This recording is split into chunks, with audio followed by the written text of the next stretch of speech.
Devara movie యొక్క first day collections 165 కోట్లు gross collections world wide.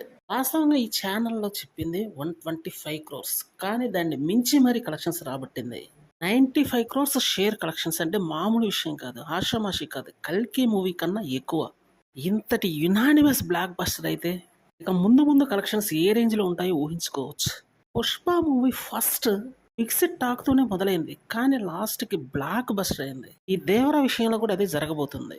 Block buster టాక్తో దూసుకుపోతుంది ముందు ముందు. ఓవరాల్గా 600 కోట్లు అయితే రాబట్టే అవకాశం చాలా గట్టిగా ఉంది. పట్టాల శివ ఒక ప్లానింగ్ ప్రకారం తీసిన మూవీ ఇది. నిదానంగా స్లో పాయిజన్లో ఎక్కుతుందని చెప్పడంలో డౌట్ అసలు లేదు. ఒక్కొక్క క్యారెక్టర్ని అతను మలచిన విధానం మాత్రం హైట్స్ ఆఫ్ చెప్పొచ్చు. ఆచార్య మూవీ ని దృష్టిలో పెట్టుకొని జనాలు ఈ సినిమా చూడటానికి వస్తే వాళ్ళకెందుకో సంతృప్తిగా ఉండట్లేదేమో.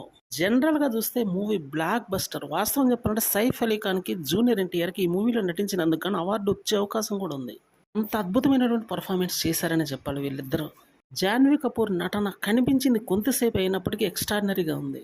సెకండ్ హాఫ్లో ఆమె పర్ఫార్మెన్స్ అదిరిపోయిందని చెప్పాలి. నెక్స్ట్ వచ్చే రెండో పార్ట్లో ఇంకా బాగుంటుంది. రెండవ రోజు కంప్లీట్ అయిపోయేటప్పటికి ఈ మూవీకి అట్లీస్ట్ 250 కోట్లు అయితే కంప్లీట్ అయ్యి తీరదే, నో డౌట్ జరగబోయేది.